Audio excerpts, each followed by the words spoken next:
Good morning students. कल हम पढ़ रहे थे जॉर्ज पंचम की नाक, और जॉर्ज पंचम की नाक के 2 पैसेज हम पढ़ चुके थे। हमारा विषय पहुंचा था कि दिल्ली में सब कुछ था, सिर्फ नाक नहीं थी। आज हम इससे आगे पढ़ेंगे। इस नाक की भी एक लंबी दास्तान है। दास्तान कहते हैं कहानी को। इस नाक की एक बहुत लंबी कहानी है। इस नाक के लिए बड़े तहलके मचे थे, मतलब तहलके मचे थे, बड़ी ढूंढ मची थी इसके लिए। किसी वक्त एक समय ऐसा था जब इस नाक के लिए बड़ी ढूंढ मची थी, चारों तरफ खोज मची थी, आंदोलन हुए थे, राजनीतिक पार्टियों ने प्रस्ताव पास किए थे। इसके लिए बहुत सारे आंदोलन हुए और राजनीतिक पार्टियों ने प्रस्ताव भी पास किए। चंदा जमा किया गया, चंदा मतलब पैसे इकट्ठे किए गए। नेताओं ने भाषण दिए, गर्मा गर्म बहसें हुई। इस नाक के लिए बहुत अधिक हमारी राजनीतिक पार्टियों ने बड़ी दिलचस्पी ली थी। उन्होंने पास किए, पैसे इकट्ठे किए, नेताओं ने भाषण दिए और इसके लिए बहुत अधिक बहसें भी हुई। अखबारों के पन्नों में भी यह बातें छप गई थी। अब बहस किस बात पर थी?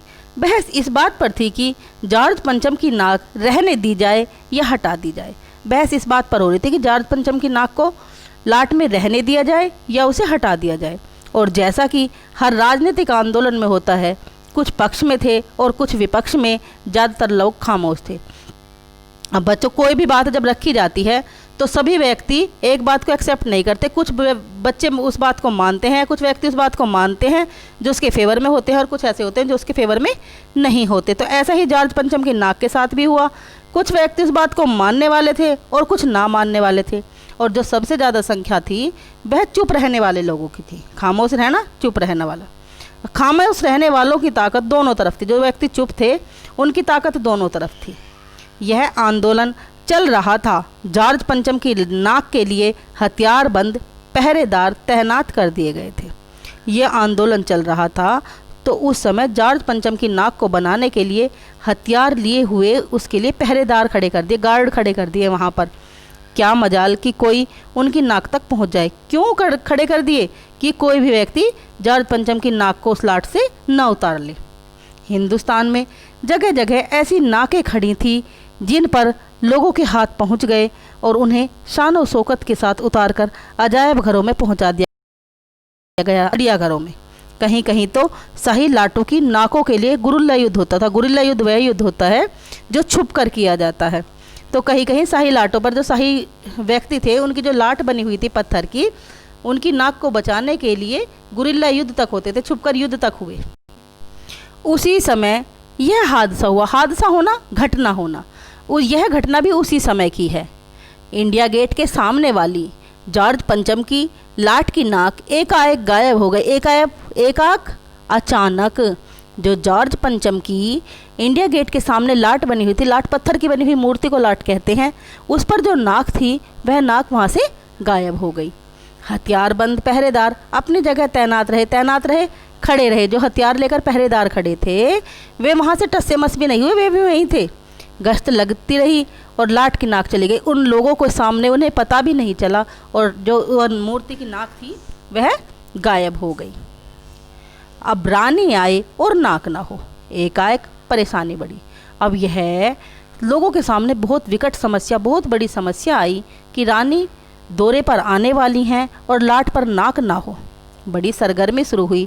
देश के खैर खवाओं की एक मीटिंग बुलाई गई। जो देश के जाने माने लोग थे उनकी एक सभा बुलाई गई, मीटिंग बुलाई गई, मसला पेश किया गया। मसला मतलब जो भी समस्या थी वह उन लोगों के सामने रखी गई कि क्या किया जाए, कि अब क्या करें। वहाँ सभी सहमत थे कि अगर यह नाक नहीं है तो हमारी भी नाक नहीं रह जाएगी। इस बात को सभी लोग मान रहे थे कि अगर यह नाक नहीं रही तो इसमें हमारी भी नाक नहीं रहेगी। नाक ना रह जाना, इज्जत ना रहना। लोगों ने कहा कि अगर इस लाट की नाक नहीं रही तो हमारी भी कोई इज्जत नहीं रह जाएगी। उच्च स्तर पर मशवरे हुए, दिमाग खरोंचे गए, तय किया गया कि हर हालत में इस नाक का होना बहुत ज़रूरी है। उच्च स्तर पर मतलब बड़े स्तर पर मशवरे हुए, सलाह हुई, बातें हुई और लोगों से पूछताछ की गई, और उसमें यह निश्चित कर दिया गया कि चाहे कुछ भी हो, लाट पर नाक तो होनी ही चाहिए। यह तय होते ही एक मूर्तिकार को हुक्म दिया। जब ये बात तय हो गई कि मूर्ति की लाट पर नाक होनी ही चाहिए, तो उस समय क्या हुआ एक मूर्तिकार से कहा गया क्या, कि फौरन दिल्ली में हाजिर हो, कि वह दिल्ली में तुरंत आ जाए। मूर्तिकार यूँ तो कलाकार था, पर जरा पैसे से लाचार था। लाचार होना, मजबूर होना।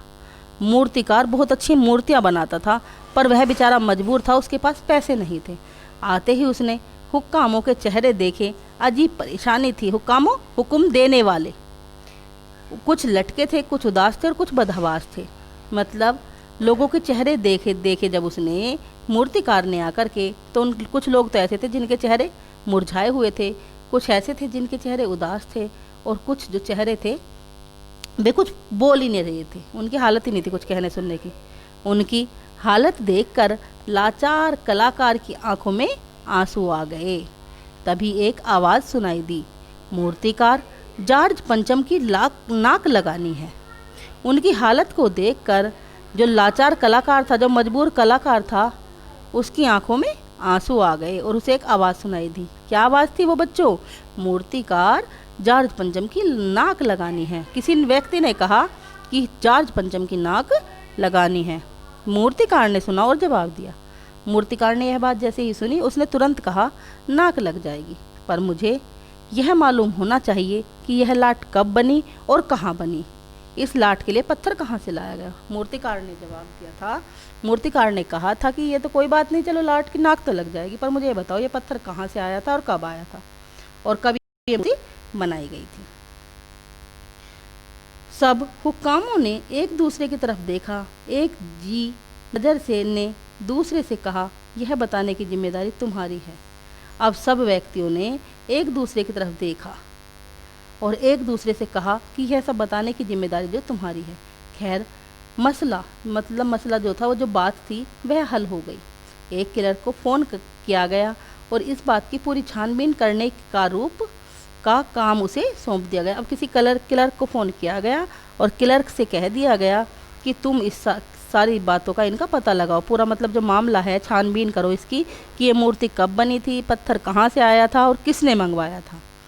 पुरातत्व विभाग की फाइलों के पेट चीरे गए। पुरातत्व विभाग, जहाँ पे हमारी पुरानी चीज़ें हमें मिल जाती हैं, उनकी फाइलों को देखा गया। पेट चीरना, फाइलों को दोबारा खोला गया, दोबारा पढ़ा गया, परंतु वहाँ भी उन्हें कुछ नहीं मिला, कोई सफलता विशेष हासिल नहीं हुई। क्लर्क ने लौट कर कमेटी के सामने कांपते हुए बयान दिया, सर मेरी खता माफ़ हो, फाइलों में सब कुछ हजम कर चुकी हैं।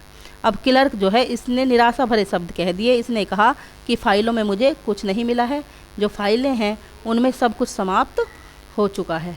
हुक्कामों के चेहरे पर उदासी के बादल छा गए। एक खास कमेटी बनाई गई, उसके जिम्मे यह काम सौंप दिया गया। जैसा भी हो, यह काम तो होना ही है। इस नाक पर दारोमदार आप पर है।